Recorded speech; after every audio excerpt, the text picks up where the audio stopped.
Welcome to the Responsible Marketing Podcast, conversations about marketing, sustainability, and how we can all help in becoming more responsible organisations. I'm Jo, a marketing strategist and consultant, also flying the flag for a more sustainable and kind future for all. I was absolutely blown away when today's guest agreed to take time out of his crazy busy schedule to join me on the podcast. You might have caught him on one of his many speaking events during the year or seen some of his own podcasts and social content, but for the next 50 minutes or so, he's my guest, and I couldn't wait until next season to release this recording. So I'm delighted to give to you this bonus episode of Season 4 of the Responsible Marketing Podcast with Kennedy, email marketing geek and founder of Email Marketing Heroes, and author of his latest book, Psych Stacked, available on emailmarketingbook.com and Amazon. Kennedy and I chat about Kennedy's anti-sickness medicine for marketing, the magic of psychology in email marketing, data ownership, and our biases and how they can cause marketing hiccups. Kennedy also shares some incredible insights into buying trends and how to max your opportunities in a constantly shifting landscape. And we bust some myths about some of the negative press AI is getting in terms of environmental impact and how to take responsibility, as well as some trapdoors to look out for. It was an absolute pleasure to have Kennedy on the podcast, and I really hope you enjoy our conversation. So without any more delay, let's dive straight in. Hi everyone, and welcome to the podcast. I'm absolutely delighted to have a bit of a bonus episode in this season, and my fabulous guest is Kennedy. Hi Kennedy. Hello. Hello. So people may or may not know you. I think they definitely will know you, but your reputation kind of goes as the email marketing geek. And of course you have Email Marketing Heroes, although is it still called that now? I don't know. Yeah, still called that. Brilliant. So so you are literally the king and queen, I think, of email marketing. I've never met anyone quite like you, and or with the kind of presentation of how you suggest people use email marketing and everything else. It's very refreshing, I have to say.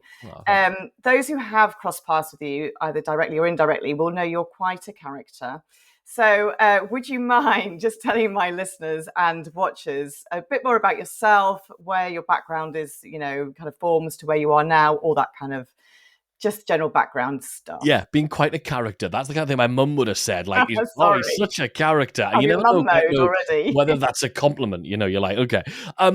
Basically, from the age of 18, I realized I never really wanted to have a job. So I decided to go into the world of entertainment. I decided I was probably a paranoid kid. So I was always self-conscious about what do people really think of me, all that kind of thing. So I got really good at understanding people. And so I combined those skills with stand-up comedy and a bunch of other things to start doing shows at conferences. I used to perform after dinner at conferences and awards dinners and things like that, using what would look like mind reading performances. And it was all comedic. If you've seen Darren Brown on TV, imagine that, but with a comedy twist. I was doing that kind of thing for conferences for about 15 years as my full-time living, flying around the world, Singapore, all over the UAE, all over the place, which was great fun. But then I ended up using email marketing because I don't like selling. I don't like being on a call with someone.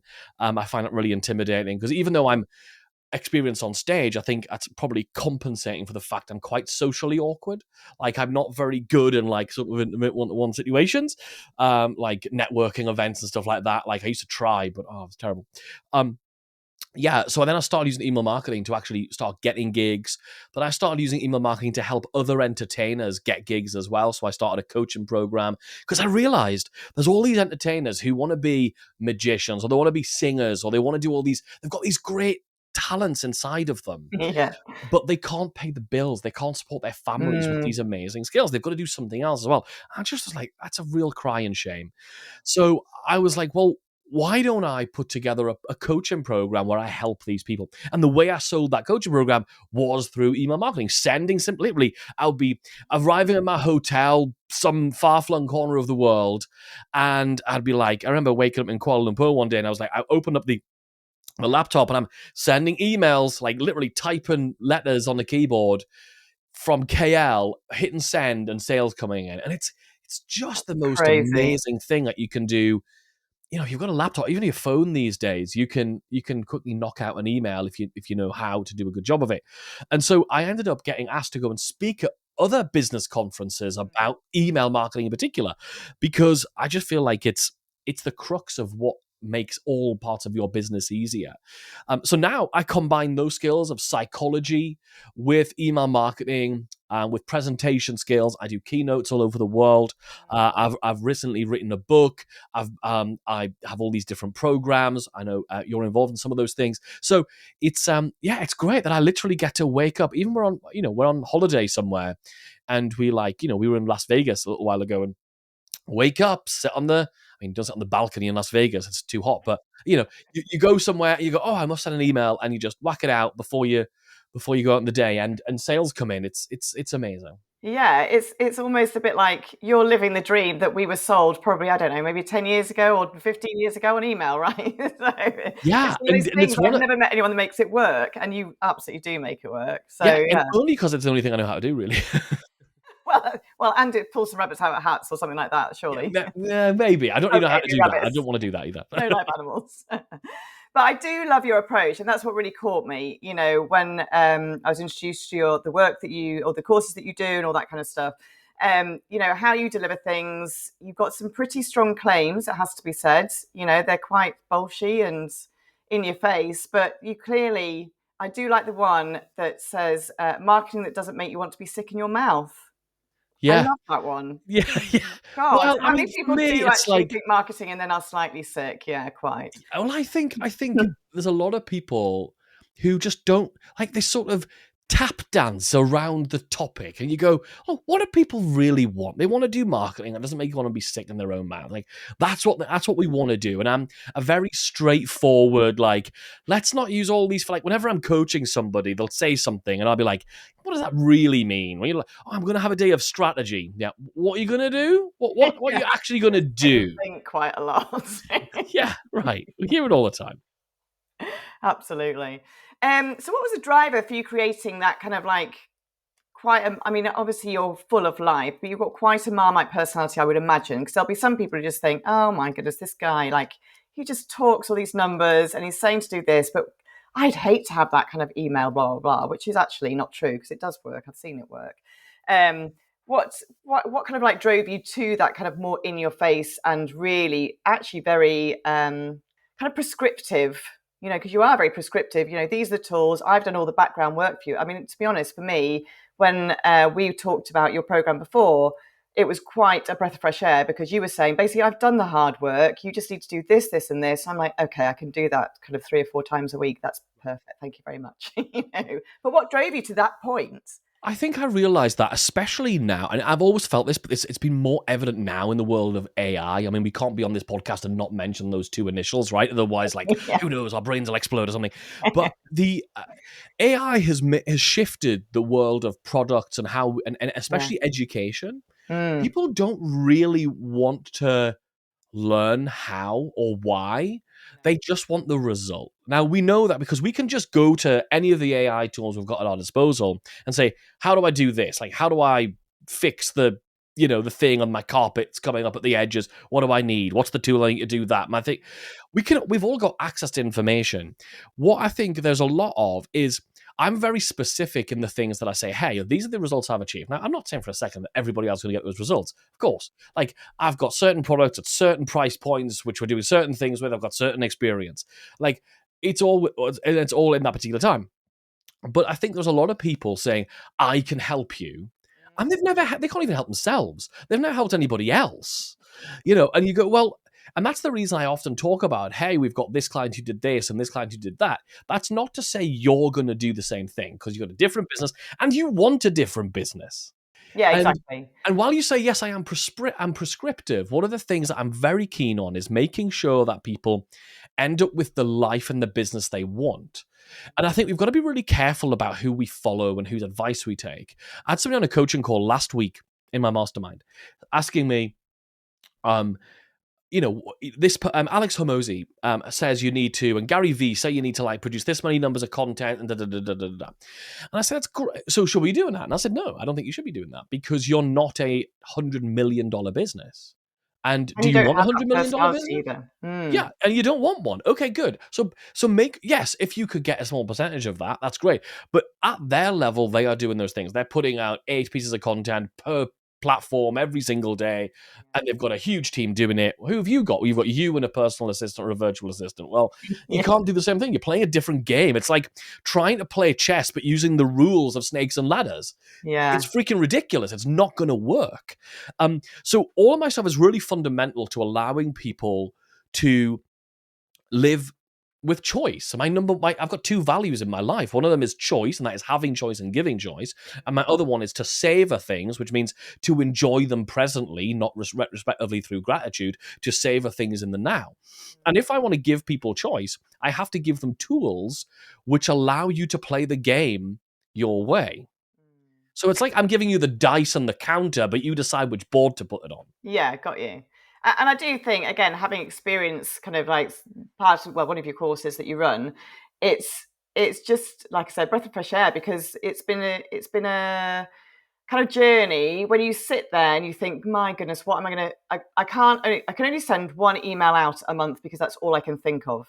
Do you know what I mean? And actually, even just permission to have it really short emails, or certain subject matters, or certain ways of language, so I put much more of my usual speaking tone, which is quite blunt Yorkshire, to be fair, into my emails. And loads of people are saying, oh, I sound so much like you, it's just like you're talking to me. And I was like, that's exactly what I wanted, actually. That's exactly what we want. Yeah. And it's just taken me a while to get to that point. Well, a long while, actually. And it's fine, and you talked about, my bluntness, or maybe I've got a Marmite personality. And I've been told I've got a Marmite personality in my entire life. And I've just decided, well, I kind of think we all have. Like, people meet us and they like you or they don't like you. And honestly, I remember when I was doing like the stand-up comedy clubs with my show and stuff, there's this thing that all performers do, especially if you do any kind of comedy. There'll be a room of like 300 people laughing their faces off, and there'll be one grumpy sod in the corner who's got his arms folded, not laughing. And all you can do is play the whole show trying to make this sod laugh. That's wrong. Like, we should be playing the 299 people who are enjoying it. And that's the same with our businesses. Some people are not going to like my approach to email marketing. That's cool. You should be doing email marketing, whether you learn it from me or you learn it from somebody else. I know for a fact, not my data, big data, it's the number one way of driving more sales in every kind of business, at every stage, in every sector. That's interesting. So if people leave today with one thing, it's go learn email marketing, do a really good job of it. Whether it's from me or not, that's going to be whether they decide to go, oh my God, I can't deal with his haircut or his vocal tone or his personality. I'm not going to change many of those things. No. Yeah, so. Yeah, absolutely. And just going back to that then, so you said you started, obviously, when you were touring in your entertainment career, and you taught yourself the trick. So how do you improve your knowledge now? Is it a constant learning curve for you still, even now? Because things change so quickly. Yeah, they do change quickly. And I think there's two things I do. One of them is I experiment a lot.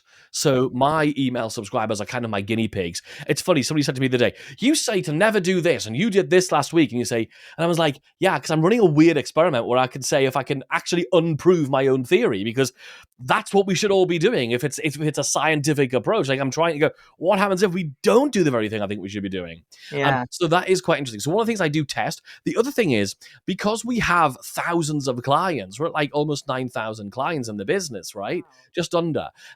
So it's like, I also get the insight from them. And some of them I work with much more intimately in smaller groups than others, where I really get to see, okay, we tried to implement the thing that we used in this guy's business and this woman's business, and they're in totally different niches. And we tried to implement it. That didn't work. Why didn't it work? Okay, that's not working. And that, so I get to see, like, I have a mastermind called the Director's Room. And in that group, there are 18 people, I think. And every week I'm talking about what are you doing, what's happening, what's working, what's not working. So I'm getting to work with those people. Plus, when I'm doing coaching, when I'm doing consulting in particular, I'm really deep in the weeds of usually some much bigger companies than mine or any of ours, seeing what's working at much bigger scales. And when you're dealing with like 100,000 and 200,000 email subscribers in a business, you get to test a lot more stuff and see what's going on. Plus, I'm just really tapped into. I invest in my own education. I invest in being in masterminds and in programs where I'm also surrounded by other people who are also doing stuff, feeding stuff back into me, and I'm applying. So it's really about being addicted to making sure that if I'm going to continue to being like the leading thought leader in email marketing, I've got to earn to stay in that position. I don't take it lightly at all. I'm constantly working really, really hard to make sure that what I'm doing is cutting edge. It's what's working right now. Because frankly, what was working just in 2024 is not working in 2025. Yeah, and that's frightening. That's the speed of change right now. And so do you find also that, because you talked about the psychology, obviously, of people as well, and selling and buying and all that kind of stuff, do you find that you have to, has that changed at all? Or do you still also have to refresh and keep learning on that score as well? Or are people still going to buy as they always have done? I think the core fundamentals of psychology are always constant, but I think what changes is the environmental context from which the psychology is applied. So we live in a world right now where we have access to information at a greater rate and more accessibility than ever. Think about, we went from only being able to get information from Google from a desktop computer, then it was to a laptop, now it's in our phones, and now we don't even need to Google. We can actually get a whole blueprint and a whole process and even the whole outcome from an AI tool. So I think the speed at which we have access to information has changed. And with that has come a bunch of different things. So one of the things that's happened is we've all become way more skeptical because we've all now downloaded ebooks and programs which have promised really good outcomes, and only to download them and realize they were just produced and spat out by ChatGPT or Claude or something. And because there's now more people able to do that, there's more products in the marketplace. That drives up the cost of advertising. And because people are now more skeptical, when they do get to your landing page to look at your offer, they're skeptical. So conversions are down. So you're getting less people for that money, and the conversion of those people is down. We now have to think about the context. We've always had to think of context, but the context constantly changes. And so, for example, there was a real push towards high ticket offers in 2025 and 2024, to be fair. I think that I can see that there is a shift happening now where membership is coming back into the fore, and lower ticket, mid ticket is doing really, really well right now. And again, with every algorithmic update, when Facebook releases the new Meta platform like Andromeda that just got dropped a little while ago now, but that all changes everything. One of the things I do talk about in the book, Psych Stack Email Marketing, is I talk about the importance now more than ever to have what I call offer persistence, which is because we're so overwhelmed with more information than we've ever seen. We get more emails. We're on more social media platforms, which have more volume of content because it's all shorter form. Yeah. Our memories for stuff are getting poorer. So what we've got to do is, what used to happen is we could show up with somebody for maybe 5 days, 6 days, maybe 10 days and talk about our offer. It's just not long enough anymore. Okay. And if you're still playing that game, the 2024 game of doing a 5-day sale, you are leaving a considerable amount of money and a considerable amount of those subscribers you've got on your email list just unsold to, not because they don't want it, not because they don't need your help, but simply because they didn't notice. Yeah, they didn't see it. I'll tell you a funny story. I ran a survey to my list a little while ago. We'd just done 2 back-to-back promotions for one of my offers, Email Hero Blueprint, and which we no longer sell, but it was back in the day. And I decided to run a survey after we closed the offer down and find out why people hadn't bought, just to get some feedback. It's a good thing to do, right? And the number one reason people told me they hadn't bought wasn't price.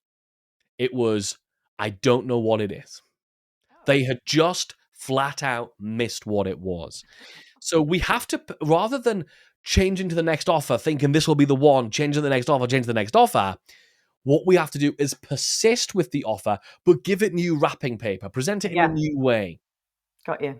Yeah, that's really interesting. And that's exactly, again, on the program that I'm on with you, I don't have probably the usual, I'm guessing, offer that you would normally have on that through a business. We've talked about that as well. But having said that, I've got kind of like 4 different angles to come at, and they're being rewrapped every single time. And actually, that I'm just like, this is mind blowing. Actually, that I can do this, and I'm a marketer.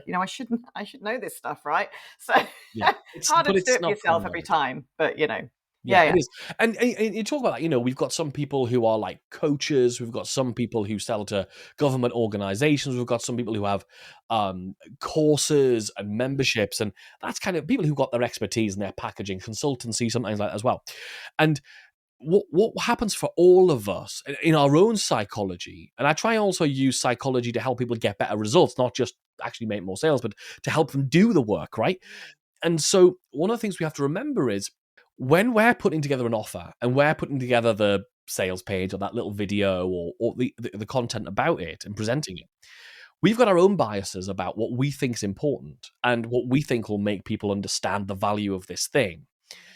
And that is based on your personal, one, biased knowledge of what's actually inside, which means it's not objective at all.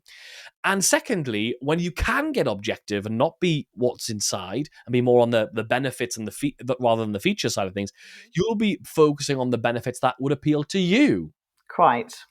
rather than, well, I'm one of the types of buyer, but there are four other types of buyer who will find it much more exciting. The people who will turn their heads, prick up their ears, and go, "That's the reason I need to buy it," and that's what it's really about, and that's what this whole, I call it psyched stack, which is basically stacking different psychological reasons to buy one after another and not moving on to the next offer until you've really cycled through them all. Yeah. Well, so let's move on to your book then. So congratulations, by the way, because that's Thank you. no mean feat to have written it and published it and everything else.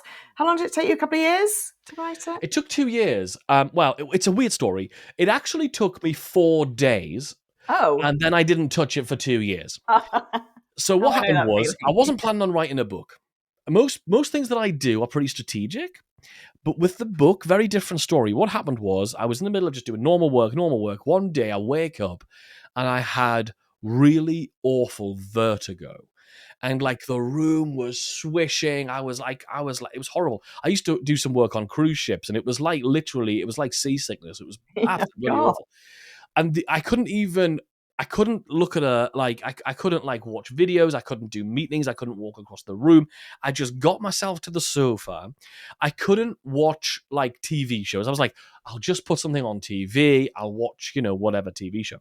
And the moving pictures, I was like, oh, this is worse, it's horrible. So what I did is I just lay on the sofa, legs up, laptop on my lap, and I thought, what can I do? And the only thing I could face doing was writing. Reading was hard, and as I realized when I tried to read the whole thing back later, but but but writing was fairly easy. Okay. So I literally spent 4 days just mind vomiting my main principles, my core philosophies of what's working in psychology based email marketing now, and that's what happened. So 4 days, I knocked the whole thing out, That's and then I just crazy. thought, I don't really know where it fits in the business. I had this great book; it was like 25,000 words or something. And I was like, this is cool. I sent it to a couple of friends. I was like, what do you think of this? They were like, it's great. It's full of typos, but it's great. And I was like, fine. And then I did nothing because I was like, I don't know. Do we give it away? Do we run ads to it? Do we tell them? I don't know what to do with it. So I just sat on it. And I didn't have a name. It did not have a name at the time either. Okay. And then 2 years go by, and a friend of mine said, are you going to do something with this book? And I said, well, yeah, maybe. And I was booked to speak at a lot of events this year. Yeah. I've Okay. been on stage in front of literally thousands of people up and down the country, and out of the country as well, on flights and stuff. And I thought, this would be a good thing to have when I go to these events. So that gave me the impetus to be like, this is the date it has to be ready for. So then it was like, great. I hired an editor to make sure it was, good for people to enjoy and not too repetitive. And and then it went through the whole process. So that's how it ended up being a book rather than just a bunch of thoughts in a Google document. Yeah, it's amazing though. I mean, I have nothing clearly in your realm. It's fictional, my book, but I did start writing a book. I'm probably about just over halfway through, I think, and it's been sat for 11 months, basically, not doing anything. And I keep promising people I will get it back out and do more. And it's just, yeah, it's a big thing. So I think It's a it's lot of amazing that work. you've managed to get it to market. And it's called the Psych Stacked Email Marketing. Yeah. Mm-hmm. I'm liking a cheeky little strap line, which is Yeah, 16 unconventional ways to pull more money out of and then it has the word ass crossed out with the word email list. I just thought Hilarious. I can't just release a boring looking book because people don't expect boring from me, and the book's not boring, and all this sort of stuff. So yeah, and similar with like I wanted for those of you who are watching, the front cover has an image which I tried 5 different designers to come up with the front cover for this thing. Okay. Nothing really hit with like how unusual the approach was. And Yeah. in the book, so on the front cover, there's a picture of some false teeth with the Colosseum on top, and because in the book I tell there's two of the stories I talk about, which are the Colosseum and false teeth. Okay. So which is, and I had that idea when I was literally having a massage, and I was like, a lovely Thai lady was standing on my back, and then I was like, I know what I'll do. I love that. But clearly your mind was completely clear, so it's good. That's Yeah, why it popped up, right? So subconscious popped it straight in there. yeah. Okay. So going back to the book and obviously marketing, email marketing, massively saturated, loads of books, like humongous amount of books. When I was researching, I was a bit like, I'm bored. I can't even be bothered to see how many more books there are, and that's just on email marketing, never mind marketing as a whole, which you and I both know about. But why yours then? Why? I mean, I probably am a bit biased asking this question because I kind of know the reason why, because I've been on your course. But why would people want to read it? What will they get out of it that makes it different? That's what's in the I marketplace think now. I think there's two things. I think Mm. one of them is this is all based on core principles of psychology, that this is not about how to write a nice email. Yeah. I think this is all about really the strategic level of email marketing, which nobody else talks about. It's using psychology at the strategic level. So even if you just write how you talk, which is one of the things I encourage everybody to do, Yeah. you will send better emails that get better results without having to use magic words. There's a Mm. whole section in this called Grandmother's False Teeth, which is part of what the front cover's about. And it's all about how words in any communication, the literal words you say, are the smallest level of impact. We all know that because we've all had a partner or a son or a daughter or somebody in our lives who said the word fine and Mhm. meant not fine. How are you? I'm Clearly not. fine. And the word fine doesn't change from fine. The word doesn't change, but the context, which is what we talked about earlier, that all changes, and all the other pieces inside the email. So what's happened, you see, over histories, most people whose email marketing books you've read or anything you've seen about email marketing, usually YouTube videos, that kind of thing, they're all mostly written by people who are professional copywriters, and they've studied really hard to understand how to write compelling words that evoke special emotions and use magic power words and things like that. And they've worked really hard. And that's really hard to do. Like, it's a Yeah. really hard skill. And most of the people who have, what they've done is they've applied their skills to email marketing. So, of course, when copywriters who are obsessed with words, because they've spent a bloody long time working on that stuff and getting good at it, when they write stuff and teach stuff about email marketing, they're actually teaching copywriting for email marketing. But the copywriting is only a sliver of what actually makes email marketing work. And actually, it's the smallest lever. You can send poorer written emails, but use the big levers that I give you in Psych Stacked email marketing to have more impact, to have people coming back to read your emails, to have people not feel like all you do is sell to them all the time, to have people feel like they can hear your voice in their head using these principles. So it's a very, very different approach. The other thing is, it's not boring and dull to read. Because I was like, why can't, like, everything I do, my background is entertainment. Surely I can make it entertaining. So there's sarcasticness, there's swearing, there's stupid examples, there's lots of personality in the book. And I was going again, to you might say not it like it. reflects your personality, right? So yeah, absolutely. Well, it's been written by you, clearly, Yeah, not a no AI, copywriter or a no AI. ghostwriter or anything else. Yeah. Yeah, it's great. I mean, like I said before, the whole permission, and I think because I'm a writer, a writer at heart, and I used to be in corporate. So when I started doing my emails, oh my goodness, they were just stiff as anything. It was awful. It wasn't me. And quite often even on my website and things like that, the copy on there, people used to say to me, gosh, you're nothing like your website. Like, Mm, no, no, I really are. I'm really not like that. So yeah, yeah. yeah. So, okay. marketing tactics. Email obviously is one marketing tactic, and you said earlier, if anybody does anything in marketing, it should be email marketing. Why email marketing? If you look at all the things you want to do in your business, pretty much all of them are easier if you've got an email list, even if it's 100 people, right? And it doesn't have to be a massive email list. We've got one of my clients, Sheila, been with me for years, and she came to us with less than 80 email subscribers. She followed my process and literally sold out her mastermind program. She's built a 6-figure business because of just using the right principles and the right things. Unfortunately, most of what everything is rubbish. Like, most people are terrible singers. There's only a few good singers in the world, right? Which we've all heard of. So it's not anyone's fault in particular. But the reason email marketing works so well is, one, every time that I want to promote something to somebody, I don't have to pay. I don't have to go to Zuckerberg and Meta and go, here's some more of my money so I can get my message in front of people. Yeah. I don't have to pay every time I want to say, I'm organizing a meetup, I've got a book coming out. Like, if you want to write your own book and you want to launch it, that is so much easier if you've got an email list of people you can tell about it. Yeah. If you want to find a new member of the team, a new freelancer, and you personally give you a hand with something, if you've got an email list, there's a good chance you can mail your list and go, hey, does anybody know anybody who's like this? And introduce me to a referral. If you want to launch a new offer, a new product, a new service, a new thing that you want to do, easier with an email list.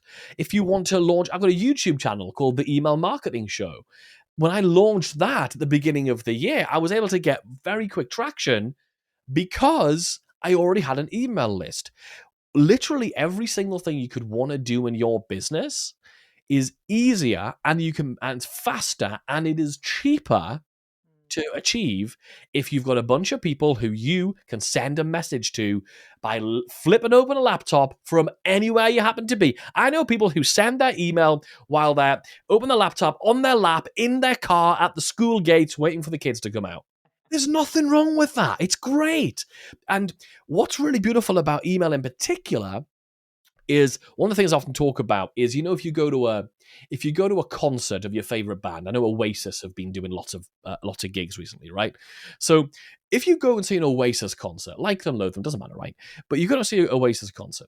They show up and they come out and they sing "Don't Look Back in Anger." They sing "Wonderwall." They sing those songs. Why? Because they're the hits. They work. So why do we all keep writing fresh new emails hoping that one's going to be a hit? Instead, what you can do with emails that you can't really do with anything else is you can find the ones that worked, and then you can automate them so that when new subscribers join your email list, they see your hits. They see the ones that got the appointments. They see the ones that got call bookings. They see the ones that made the sales. So that's what's really beautiful about it. You can do it from anywhere and you own the data. I don't have to pay every time I want to send an email, but I'm also not I'm not, I always think about, like, Zuckerberg, I think, gets up every day and gets out of bed, stretches, and then starts playing with the algorithm. That's what I think he does. Because this week reels are good. Next week stories will be like, it's this, it's that, it's the right word, it's that. Email doesn't have that. Yes, No, you have to do things to get them delivered. Yes, it's, we have to do some certain things. It's way less volatile than anything else. And if you look at the most successful people in any space, look at the top marketers in the world: Amy Porterfield, Jenna Kutcher, Russell Brunson, whatever you think of any of those people, they're all building their audience based on different channels. Some of them are doing YouTube like me. Some of them are building it on Instagram. Some are running meta ads. They're all doing either paid or organic or whatever. They're all selling different price point products, but every single one of them is moving people from their audience growth channel, Instagram, YouTube, wherever, onto an email list. And they're all sending emails, and emails are making them sales. That's the only thing every single guru, every single hyper successful person has got in common, is they're all sending emails to make it happen. There's a damn good reason for that. Yeah, I guess it works then, right? Yeah. I mean, I have to say, I was on a mini workshop thing the other week about LinkedIn and the changes that are likely to come in next year. Of course, none of us actually know that, but the likelihood of it and this, that, and the other. And it's not one to do organic content. You're going to have to paid to boost your personal profiles and all this kind of stuff, which for me is just like, wow, you're giving everyone something and you're massively taking it away, because what is the point? Like, people can't, especially small businesses, which obviously the area I'm in, people can't afford to be paying left, right, and centre, like you say, to Zuckerberg or anybody else, non-stop to just get communication out there. So yeah, and why wouldn't you send something direct to people that want to open it and listen to it or read it or whatever? And here's the thing, Joe. Like, if you hear people all the time talking about, oh, I got my LinkedIn account shut down, or I got my Instagram account shut down. Okay, let's say that happens, right? It could happen, and it doesn't have to happen because you did something wrong. Because these are all based on algorithms. You might have just the algorithm might have just misunderstood something, and you're blocked. You're out your account for 7 days, 10 days, or you don't even know how long. Yeah. So let's say you accidentally trigger something, didn't do anything naughty, just did something, it decided it was having a bad mood, and you lose your LinkedIn account. You can't grab that data, download it, and upload it to Instagram and continue communicating with your audience. You can't. It's impossible. You can't. You can't do that on Instagram and download it and put it onto Facebook. You can't do it.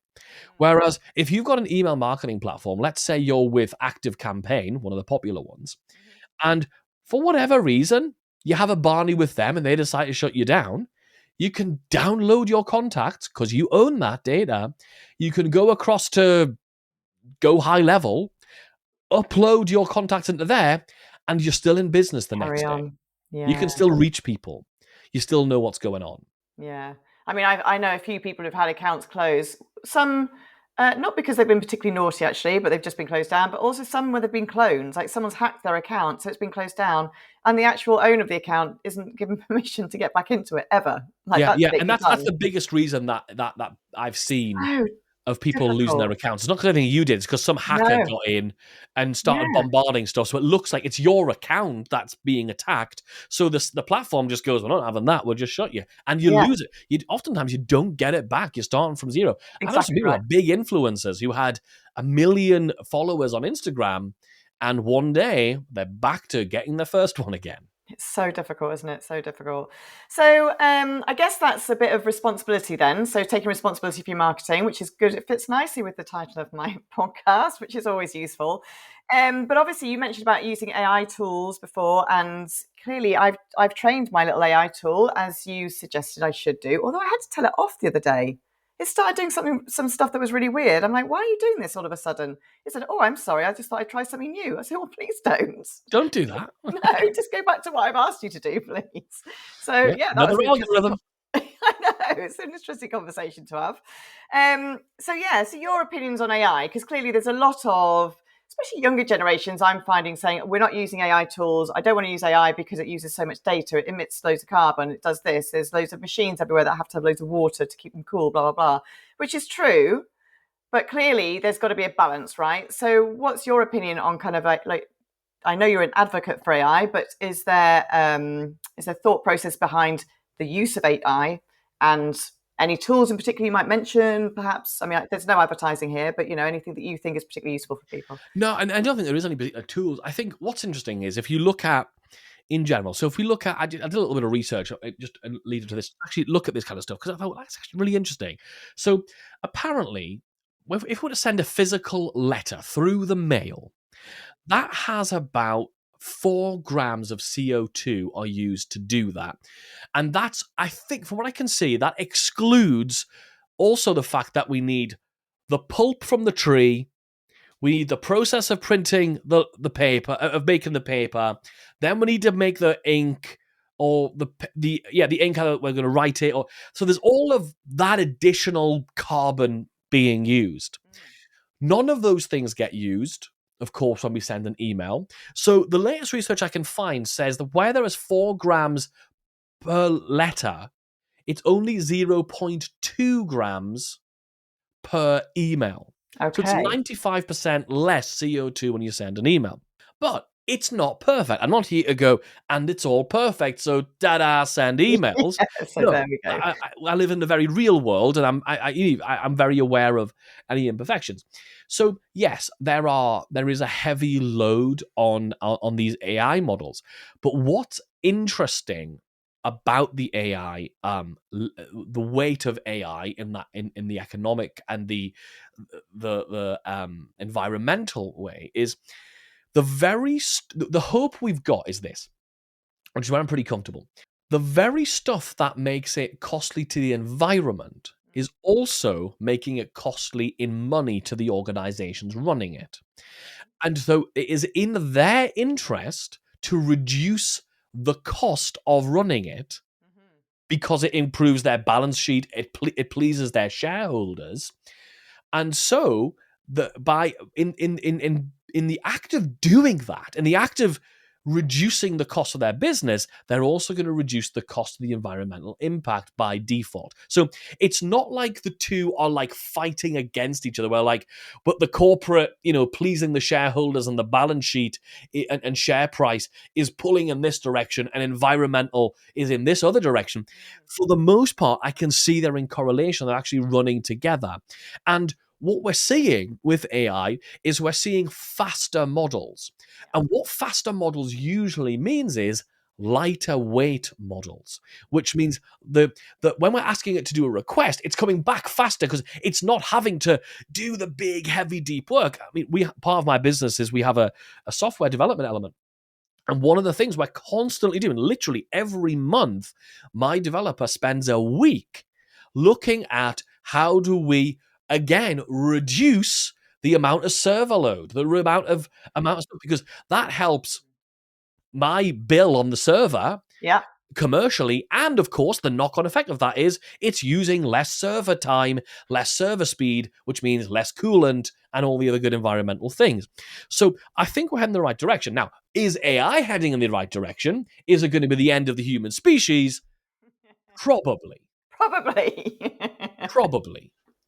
Yeah, unless somebody does something drastic. Yeah, I mean, my argument back to one younger individual, quite a bit younger than me, who said, well, I won't be using AI because it uses all this data, blah, blah, was, well, how often are you on Snapchat? Oh, all day, every day. Oh, interesting. Okay, well, I use my AI tool, I don't know, maybe 2 or 3 times a day, but I'm really good at briefing it now because I've taught myself to be, to give it the best briefs so I get the first answer back, and it's normally 80%, 90% there. So, there is that kind of like learning process and education, I think, still as well. It's amazing to be using it in business, and I think it's phenomenal in certain areas. And I think there's a lot of miscommunication about it. But equally, like, you can't just keep sticking stuff in it and expecting it to deliver. 100%. And I think the mistake people make, especially when because obviously most of my knowledge of AI is either how we're using it across the business and particularly how people are using it in email marketing. And I think one of the mistakes people think is that AI can create the entire campaign, the campaign structure, the email structure, and write the email. And the problem is, remember what these AI things are. They're actually not AI that most of you and I are using. They're LLMs. They're large. They're language models, which basically means it takes a look at what it can find on the internet and distills all of that information, or a lot of information, down. And the problem is, most of what's on the internet is wrong.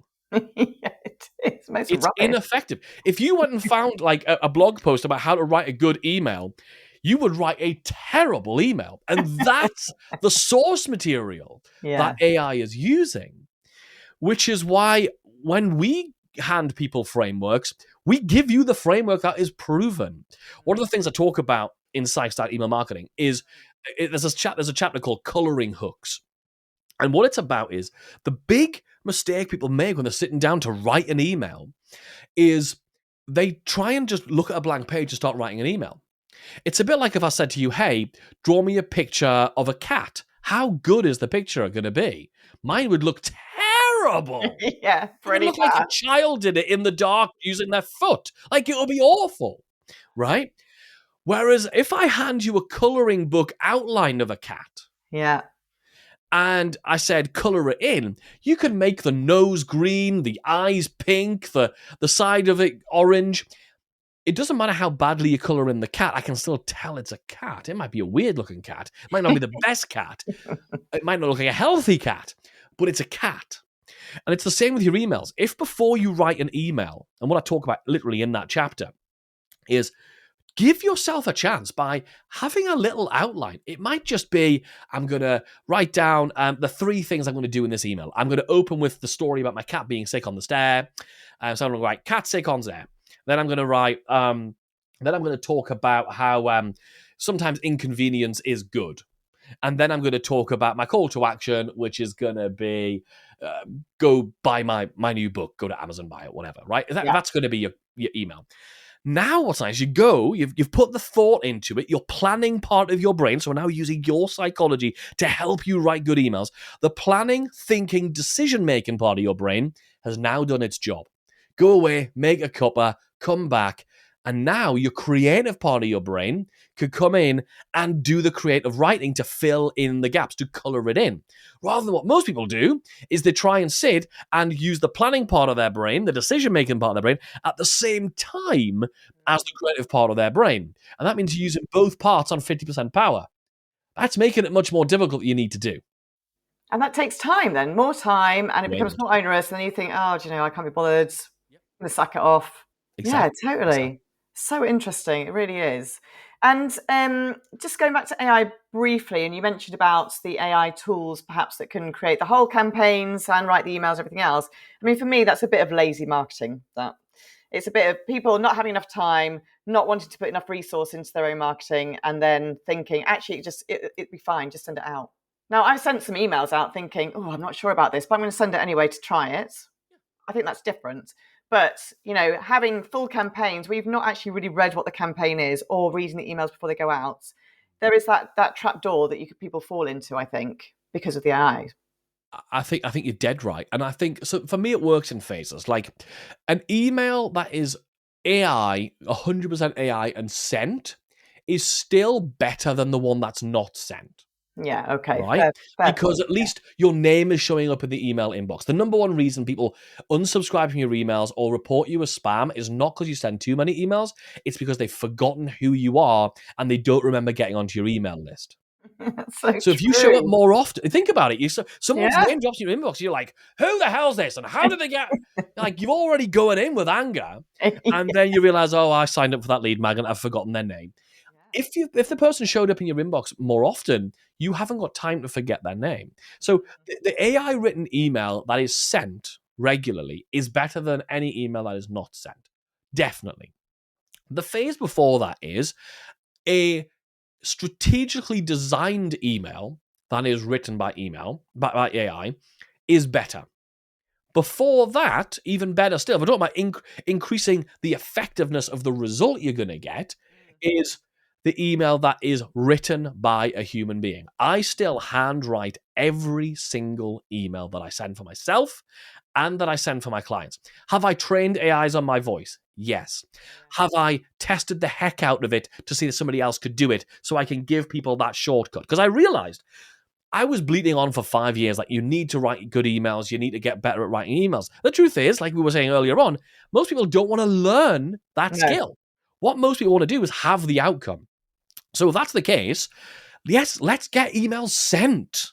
Let's get emails sent. So giving people the skills and me testing the heck out of a certain way of prompting an AI to help you create your own AI in your voice, understand your offers, all that stuff that you've got inside of our automated email engine program, then you're gonna send emails. Great. I know you're gonna get better results if you send the damn emails than if you didn't send the damn emails. Am I gonna get better results than my AI? Yes. I mean, I ran a Black Friday offer for myself, and I ran a Black Friday offer and I wrote it, constructed it, planned it, strategized it for a private client of mine. And in both cases, his case is even more interesting, actually. In his case, he voice messaged me. He said he usually has his best Black Friday sale from his Instagram. That's his Instagram tramples all over his email sales. This year, I crushed his Instagram. Look at you. Which is great. And it's one of those things. He sent me a voice message. He was so excited. It was last Saturday because his offer closed on Friday. And he was like so excited. And I was like, this is great. You know, this is really good. Would we have got the same result with AI? No. Would we have got some sales with AI? Yes. Is that what he did last year? Probably. But this year, because there was a real person who can see the nuance of the market and really understand, and I'm not using the average of what's on the internet of knowledge, which is mostly crap. I'm not using that as the source material. I'm using what's in front of me, and I'm using the data of that's kind of subject line, that angle is getting clicks and sales and opens. I'm going to do more of that. I can do that in real time and do a much better job. But this is not me saying you have to not do AI. I think if you're not going to send emails or use AI, the answer is use AI. Yes, quite. Yeah, but equally, as you very much advocate as well, train it to your language at least. Just give it evidence of how you talk or what you said before or something, so at least it's in your voice, because that's, again, half the battle, isn't it? Rather than it being something completely different and out of sorts with how you really are or your personality or what your business represents or whatever. Yeah, it's like, have you ever went to business networking events and you meet somebody and they're like all like chatty and nice, and then they get on your email list and they get an email from you, you're like, who is this? Yeah. That's not who I met. That's Yeah, really weird. that's what I mean about people saying, like, you're not like your website. Your website's really corporate. I said, well, yeah, I used to be in corporate for a lot of years. I was in corporate. It took me a long time to shake that off. It really did. So, And we're all working at that. It's not a thing we always it's get not right. It's a journey, isn't it? Yeah, totally. It's a nice one. I've almost got rid of it, I think. Not Good. always, but Good for you. Good for you. I know. So just need to mention your academy. You mentioned your podcast briefly, but who are they for and what do they deliver? Why should people have a look at them? Yeah, if anyone wants to find out stuff about me, I think I'll start off with the free stuff you can go and check out. That, I mean, obviously my paid stuff is my very best stuff, but I do put a lot of work into my YouTube channel, so you can go check it out. It's just go to YouTube, search for the Email Marketing Show. I do a brand new video every single week. Of course, the book you can get, Psych Stack Email Marketing, on Amazon, or you can go to emailmarketingbook.com and you can get it there. So emailmarketingbook.com. And then my main programs, we have a thing called the Automated Email Engine, which is all about what happens from when someone joins your email list for the first 30 days to give you the best chance of them turning into a paying client. It's a whole automated email system that we have. And the other thing that we have is something called the Email Hero Academy, which is a monthly membership where we literally hand you brand new frameworks of emails to send every single month. So you always know what to be sending to your list, because it's hard coming up with new ideas of what should I send to my list this week or this month. So I noticed that's the biggest reason people don't send emails. So I was like, why don't we give you what they are every single month? You can find out about all of those programs at emailmarketingheroes.com. Thank you very much. And one last question for you before I let you go, and I really appreciate your time. So I always ask my guests now for a book recommendation. So clearly we're going to champion your book, but have you got another book that you could perhaps, either fact or fiction, that you think would be interesting? I really like Ready, Fire, Aim by Michael Masterson. I think it's a brilliant book. If you've not read that, it's absolutely amazing. Okay, I shall look that up, and I'll put all of this in the show notes, obviously, so people can track you down and have a look at all the goodies that you're offering, and also look at the book as well. Would you prefer people to buy your book from the website or from Amazon? I mean, it doesn't make any difference to me. Okay, they both I'm going to say the quickly. website. I mean, the advantage with my website is we sell the digital version and the audio version through the website, which you can't. I think you can probably get the Kindle version from Amazon, but we do like the PDF version through the website, and you can't get the audio version from anywhere else but the website. Okay. So if you want the audio of me actually reading it, not AI or my huffing and puffing, it's all in there. But all your excellent storytelling as well. Yeah. And what's really cool about the audiobook, what I decided to do is sprinkle in little extra asides and little tangents. So people who get the audiobook also get some stuff that you don't get in the physical book as well. I can imagine you reading the book and going off on some other story probably, and there'd be all sorts of extras in there in the audio. I think maybe I'll get that one. yeah, exactly. Kennedy, it's been an absolute pleasure to have you this afternoon on the podcast. Thank you so much for your time. It's massively appreciated. Hey, you're welcome, Joe. Thank you. Thank you. And to my watchers and listeners, thank you, and see you next time. And that's it. That is the end of Season 4 of the Responsible Marketing Podcast. And I can't thank you enough for watching and listening. I really hope you've enjoyed all my guests this season. And if you did, please hit the subscribe button wherever you get your podcast from. And if you're watching on YouTube, hit subscribe there too. I love to get reviews as it makes a huge difference to others in discovering the show, so please leave a review, any comments or questions on whichever platform you prefer. And of course, feel free to share it on your socials with your friends and your colleagues. If you want to contact me directly, you can email jo@jolongconsulting.com or find me on LinkedIn under my own name, Jo Long. And so, until next time, thanks for listening and for watching.